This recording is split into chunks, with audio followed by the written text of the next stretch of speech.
Good day, everyone. Welcome to our today's meeting, Women in Zion's podcast. And yeah, it's our Spinsters week.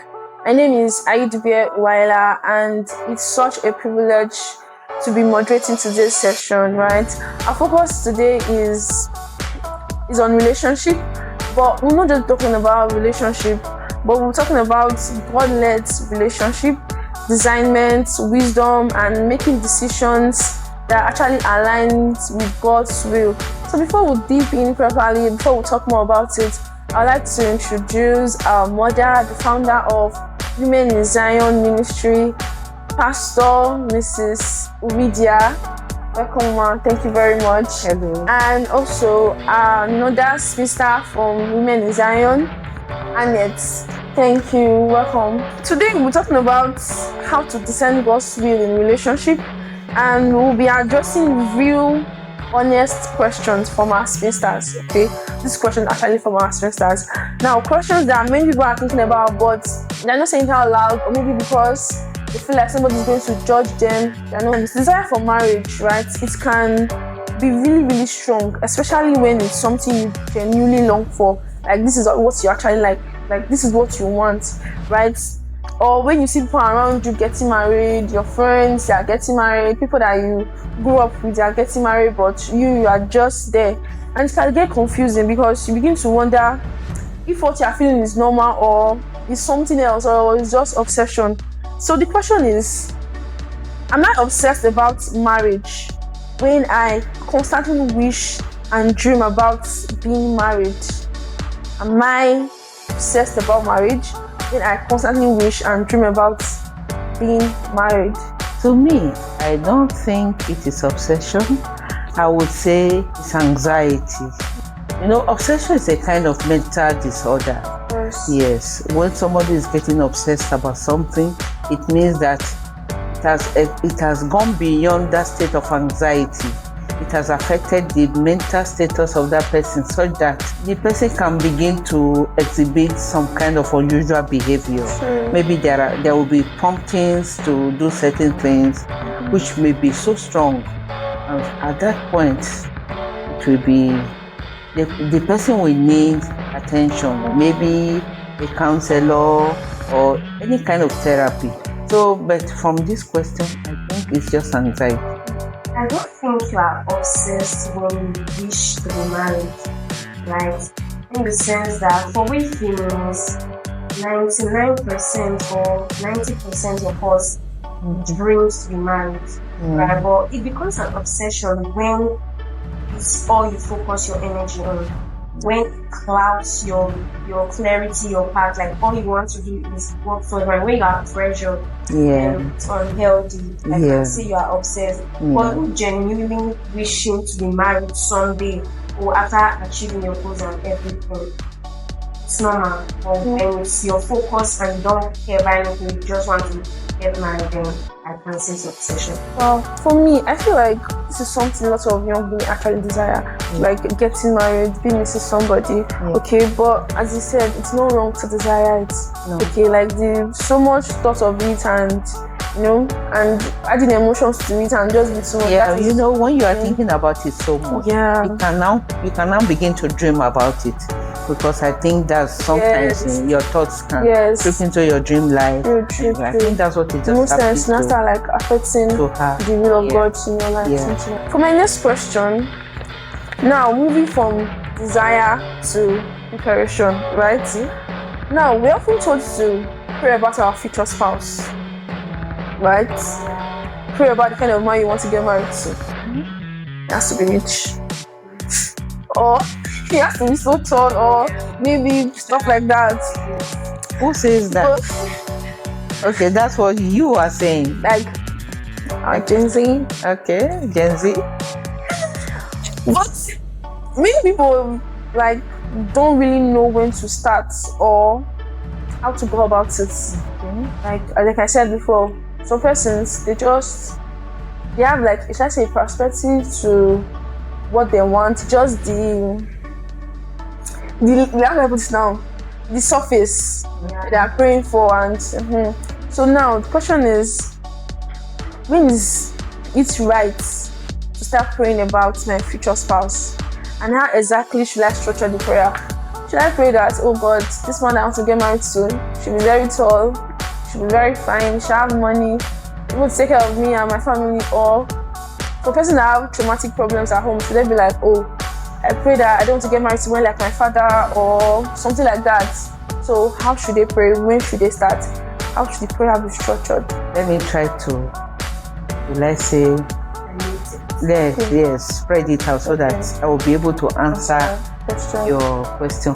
That Spinsters question. Yes, thank you, ma'am. The first question is, when should you start praying about to marry? Yes.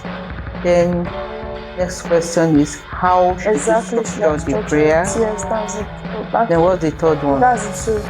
Just two of them. Yes. How should I pray? When should I pray? When? How should I structure it? Okay, that's all. Yes, ma'am. Okay, thank you. When should you start praying? There's no specific time, I would say, because, but let me put it this way: when you begin to be sensible enough, or should I say, when you have attained the stage of accountability, you know what is right from what is wrong. At that stage, you are beginning to know what you want in life, or you are beginning to understand life. True. So once you get to that stage of accountability, you can start telling God what you want, praying about your marriage. So I don't know, I don't want to attach age to it. Yeah. Once you are beginning to get one, for example, somebody like me, I started praying about marriage when I was not yet a teenager. Yes, I was so young, but as I was growing up, I began to observe a few things. I knew what life was. True. I knew why you should. I knew what I was desiring, even at that tender age. I was just in primary school, trying to get into secondary school.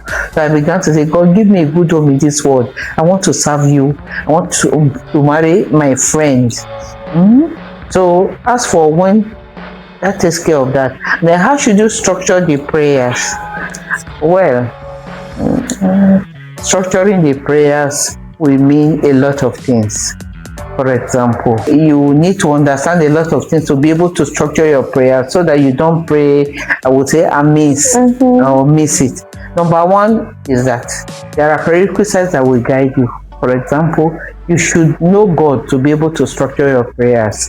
Because when you bring structure into the matter, it means you must pray in such a manner that your prayer should be in order and it will be answered. Of course, God is the one that answers your prayer. Yes. So I want to advise that to structure your prayer, you must first know God. Okay. And then number two, you must know what you want. So you pray in line with the will of God, okay? And then you pray in line with your desires. Bringing your desires into God's own, and then ask God, for example, God, you can tell God what you want. It is not wrong. Yes. You tell God what you want, but tell Him to allow His will to be done in your life. Okay? So, but first, the God factor must come in.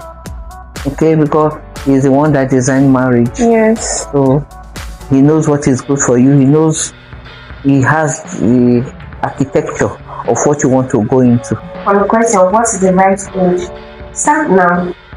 Fine. Like Mama said, she started when she was in primary school. I personally, I think I'm in the same league with Mama. I've always dreamt of marriage, and so, but I didn't know what to actually structure or why I actually liked marriage. So in kind of, I realized, oh, these are what I should want in my marriage. As I praying to it, not just like marriage. And so now, how should you structure it?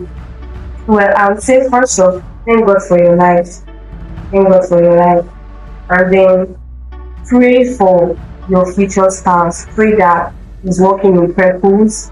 Pray that he's walking in alignment and everything. Then if you are a male, pray she's walking in these same things. And then you too become who you want your spouse to be. Because most of us just want. Are we actually becoming what we want them to be? And then pray for discernment. you like pray for discernment. Don't like Mama said, choose out of the will of God. That's why I say praying God's will. Yes. All these are part of God's will. Exactly. Because when you are clouded with, oh, I want things fair.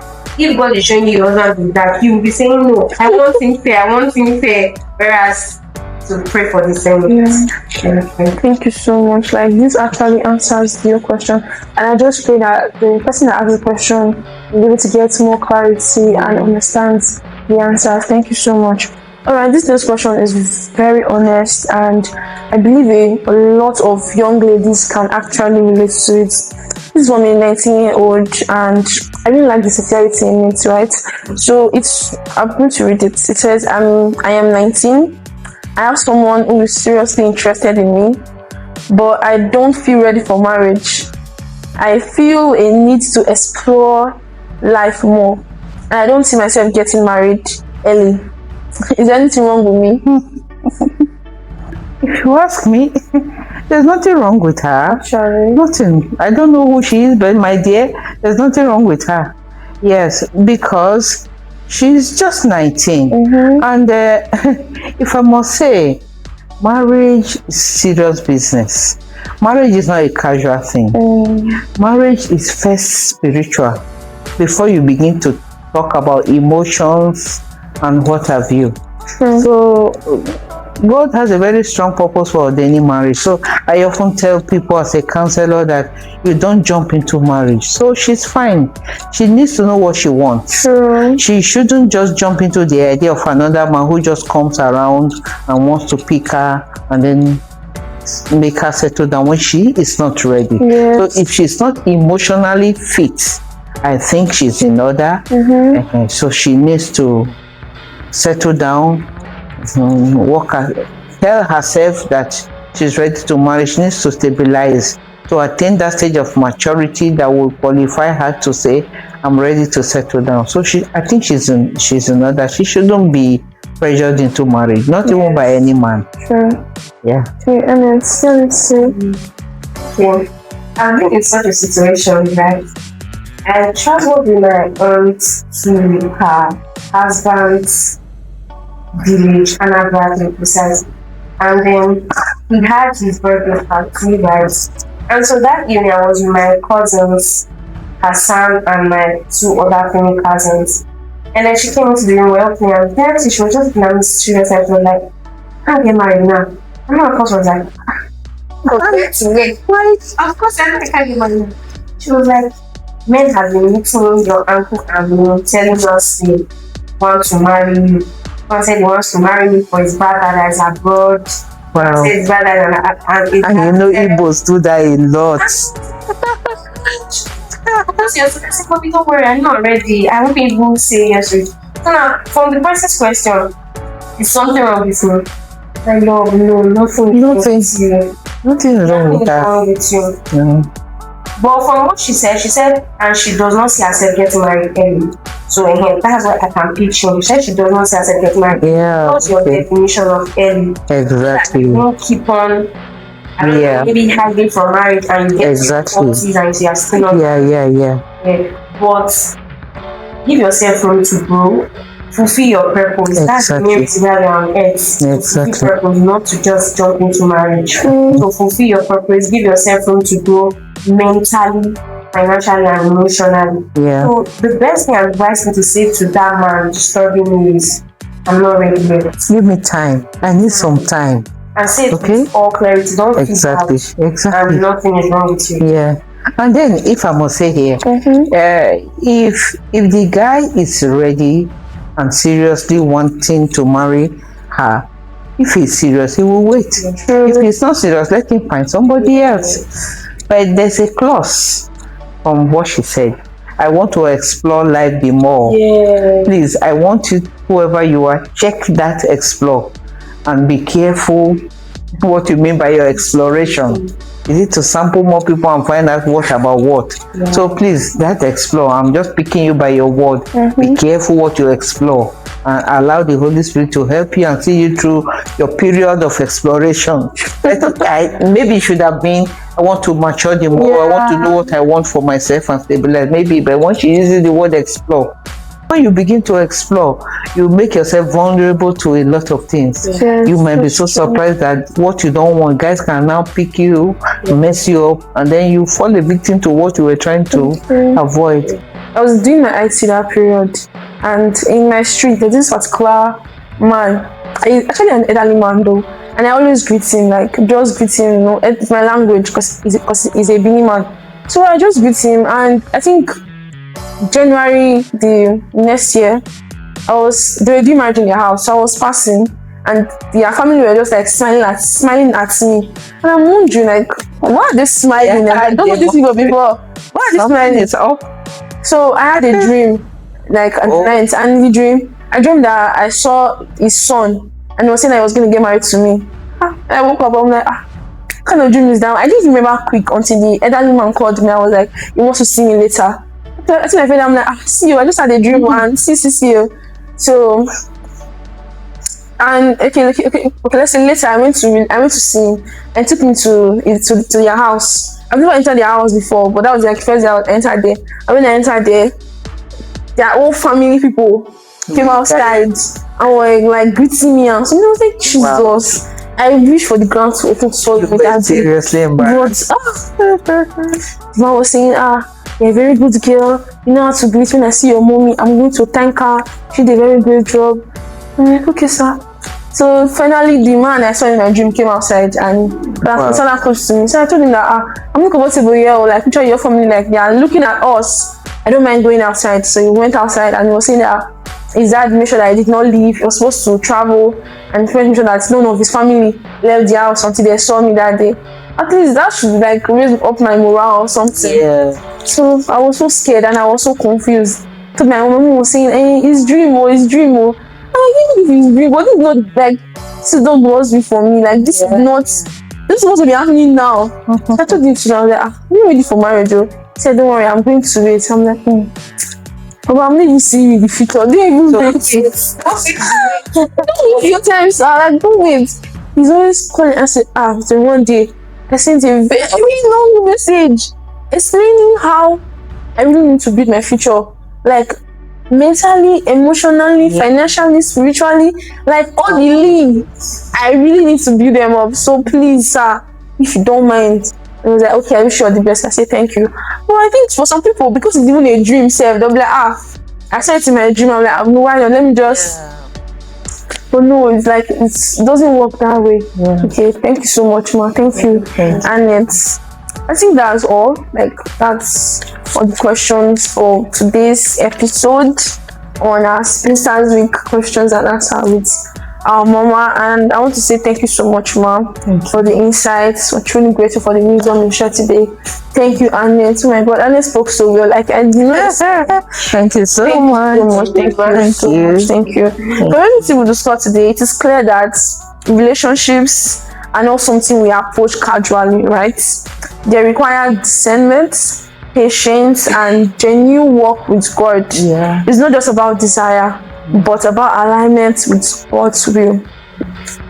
I believe a lot of questions have been answered, and more importantly, clarity has been brought to areas where many people usually are confused or pressured. Like the lady that said she's 19 and she doesn't feel like she's being pressured, stuff like that. I believe that now she's going to have clarity, and many who are actually confused, they might have more clarity towards it. Thank you everyone who joined and stayed with us throughout the session. We trust God will guide every one of us and make our decision concerning our relationship great in Jesus' name. Thank you very much, ma. Thank you. Clock it, guys.